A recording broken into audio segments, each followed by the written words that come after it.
He once wore a tailored suit to a children's laser tag birthday party, treating the entire event like a business acquisition he was determined to win. Not because he loved laser tag, because losing at anything in front of anyone felt to Barney Stinson like proof of something he'd spent his entire adult life trying to outrun. Barney Stinson never needed to be the best in the room. He needed to never again be the kid nobody noticed. Welcome back to the Character Couch. I've rewatched this show enough times to recite the bro code from memory, and for years I laughed at Barney the same way everyone does, the flashy, womanizing showman with an endless supply of ridiculous schemes. But you don't just see a man performing confidence for laughs. You see someone who built an entire persona, suit by suit, scheme by scheme, specifically so no one would ever again see the person underneath it. By the end of this video, every legendary Barney Stinson moment is going to look a lot less like swagger and a lot more like armor. There's a term for what Barney does. Psychologists call it compensatory narcissism, a pattern where a grandiose, self-promoting persona is constructed specifically to cover for a much more fragile sense of self underneath. It isn't the same as genuine confidence. Genuine confidence doesn't need an audience to keep confirming it. Barney's version requires constant validation, constant performance, constant winning, because the moment the applause stops, the person underneath the suit has to answer a question he spent decades avoiding. Was he ever actually enough without it? For most of his childhood, Barney believes a man named Bob is his father, only to eventually learn his actual father, Jerome, left before Barney was old enough to remember him, and simply never came back into his life. When Barney finally tracks Jerome down as an adult, he finds a man who shows almost no urgency about reconnecting, treating decades of absence as barely worth acknowledging. That kind of abandonment doesn't just create sadness. It creates a specific, corrosive question a child carries into every future relationship. What was wrong with me that made leaving so easy? Barney never gets a satisfying answer from Jerome directly, so he builds one himself, quietly deciding that if he simply became impressive enough, loud enough, undeniable enough, no one would ever find him easy to leave again. That decision, made long before he owned his first expensive suit, becomes the actual blueprint for the man everyone eventually meets at McLaren's. Barney's mother, Loretta, raised both her sons largely alone, working hard to provide for them without much help, and without ever fully explaining the truth about Barney's father until he was already an adult. That silence, however protective it was meant to be, left Barney building his own explanations for the absence long before he had the real one. Loretta clearly loves both her sons, and the show never suggests otherwise. But a household missing one parent, run by another stretched thin trying to cover the gap, doesn't always leave much room for a child's quieter emotional needs to get addressed directly. Barney learned early that being easy, being entertaining, being the one who didn't add to his mother's burden was its own kind of currency worth cultivating. That currency, being impressive enough not to be a problem, would later evolve into something far more elaborate and far less healthy once Barney reached adulthood.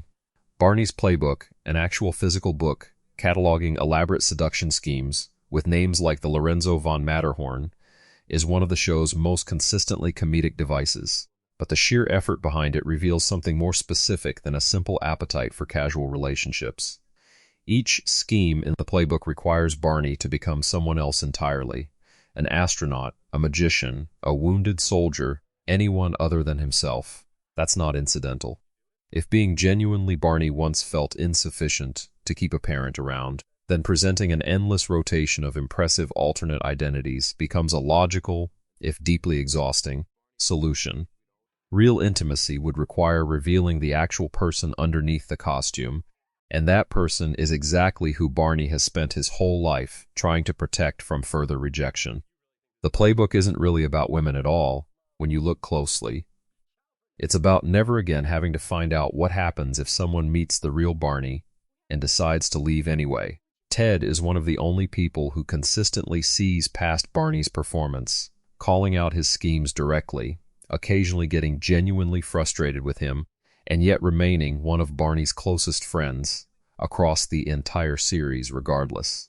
That consistency matters enormously to someone whose worldview assumes people eventually leave once the show stops being entertaining enough. Ted doesn't need Barney to be legendary at all times. He tolerates the ridiculous suits, the elaborate schemes, and occasionally the genuine hurt underneath them without ever fully walking away.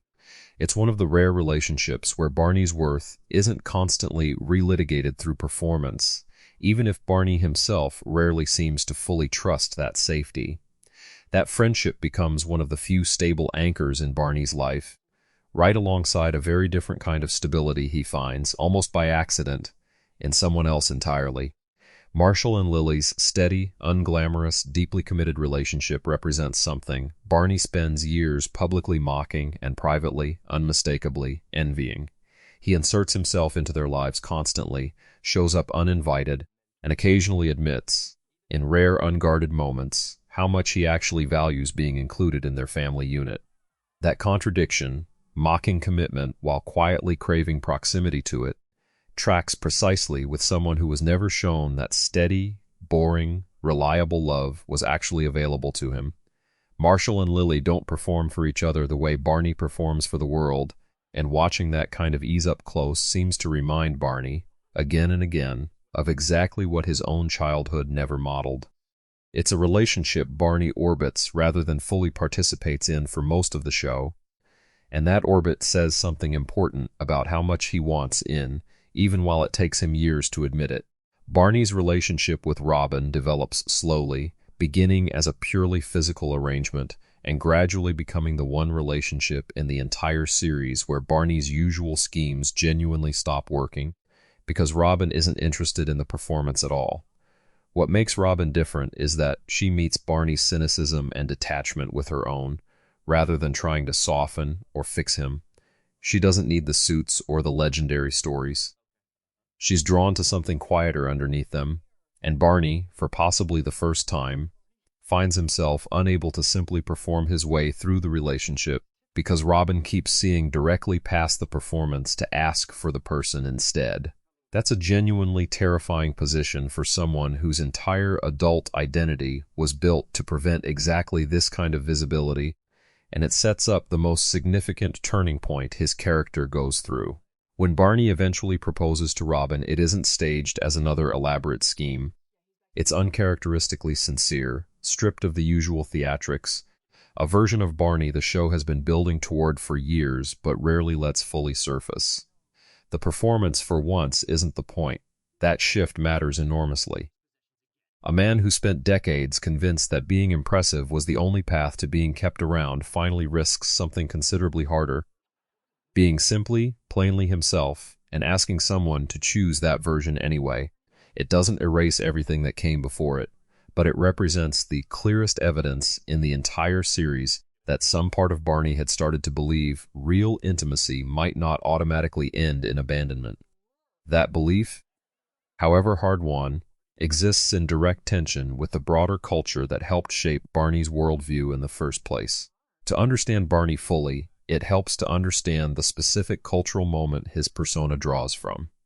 The early to mid-2000s saw the rise of a broader seduction community subculture, popularized through books and seminars that framed dating as a system to be gamed, with scripted routines designed to manufacture attraction through technique rather than genuine connection. Barney's playbook is, in many ways, a comedic exaggeration of that exact cultural moment, one that offered men a tempting promise: if natural connection feels too risky or too uncertain, you can simply follow a formula instead, and control the outcome through performance rather than vulnerability. That promise landed particularly hard on someone already primed by childhood abandonment to distrust vulnerability as a strategy in the first place. The culture around him didn't create Barney's fear of rejection, but it handed him a detailed, socially validated toolkit for avoiding it entirely, dressed up as mastery rather than what it actually was. There's a second layer of context worth examining. Barney's job at Goliath National Bank remains a running joke throughout the series, a role nobody, including Barney, can ever quite explain, defined more by expensive suits and vague authority than by any specific describable function. That ambiguity mirrors a broader corporate culture, particularly in the finance world of the era, where image and confidence often mattered more than substance, where looking successful could function as a reasonable substitute for being able to explain what success actually consisted of. Barney thrives in that environment specifically because it rewards exactly the skill set his childhood already trained him in, performing competence convincingly enough that no one thinks to ask what's underneath it. That professional culture gave Barney a legitimate, well-compensated stage for the same defense mechanism he'd already perfected everywhere else in his life. Barney's older brother James, who is openly gay, and for much of the series, presents a seemingly ideal image of a stable marriage and family life, offers a striking contrast to Barney's chaos. James often serves as an aspirational figure for Barney, someone who appears to have found the stability Barney publicly claims not to want. When James's marriage eventually falls apart, it complicates that contrast considerably. James, it turns out, was also performing a version of stability, at least partially, rather than fully living it. That revelation matters for Barney specifically because it suggests the polished exteriors he's spent his life comparing himself to and feeling short of were never quite as solid as they appeared from the outside either. It's a quieter storyline than most of Barney's own arcs, but it reframes something important. The family member Barney measured himself against was carrying his own version of the same performance all along. Before Robin, Barney's relationship with Quinn, a fellow con artist he meets through one of his own schemes, offers a different angle on his usual pattern. For once, Barney is with someone who understands the performance completely because she's running her own version of it. There's no illusion to maintain, because neither of them is under any illusion about the other. That mutual transparency should, in theory, be freeing. Instead, the relationship struggles precisely because neither of them fully knows how to be genuine once the games stop being necessary. Quinn shows Barney what a relationship built entirely on shared performance actually feels like, and it isn't as safe as maintaining separate performances individually turned out to be. It's a brief, easily overlooked chapter in Barney's history, but it clarifies something crucial before Robin ever fully enters the picture. Matching someone else's armor isn't the same thing as being able to take his own off. But here's the part that caught me completely off guard. Ted Mosby, the one everyone frames as the reasonable friend rolling his eyes at Barney's antics from a safe emotional distance.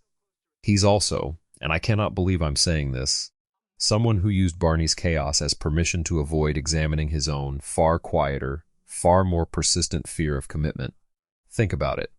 Ted spends the entire series positioning himself as the romantic one, the friend who genuinely wants lasting love, in explicit contrast to Barney's supposed emptiness. But Ted's own relationships repeatedly stall out, get overthought, or collapse right at the edge of real vulnerability, just as often as Barney's ever did. Standing next to Barney's loud, visible dysfunction gave Ted a convenient place to locate all the commitment issues in the friendship, without ever having to look too closely at his own. So the friend who spent years gently mocking Barney's inability to be real with anyone turns out to have been quietly avoiding some of that same exposure himself, just with better PR and a much quieter set of excuses. What Barney deserved, back before he understood what abandonment even meant, was proof that being ordinary, unimpressive, entirely unremarkable at times wouldn't cost him the people he loved. Not a playbook, not a legendary reputation built one elaborate scheme at a time. What he actually received was a father who left without explanation, and a lesson that settled in long before he could question it. If you're impressive enough, loud enough, undeniable enough, maybe no one leaves again. He built an entire persona so dazzling that no one, including Barney himself, could easily find the boy still waiting for his father to come back. He built it so well, he nearly forgot that boy was still in there at all, and in the quiet, unscripted sincerity of a single proposal, stripped of every costume and every scheme, that was the boy from that fatherless house, finally quietly, risking being ordinary enough to be loved anyway. The suits were never about the suits, they never were. So was Barney Stinson a shallow womanizer or a hurt little boy in an expensive suit? Neither, honestly. Barney wasn't a naturally shallow man who happened to get hurt somewhere along the way, and he wasn't a wounded child who merely happened to enjoy expensive suits. He was someone who turned one father's absence into an entire architecture of performance, because being legendary always felt safer than finding out if being ordinary was enough to keep someone around. Maybe that's truer of more people we know than we'd like to admit. Sometimes the person working hardest to be unforgettable is the one most afraid of what happens the moment he's simply quietly himself. So here's what I want to know.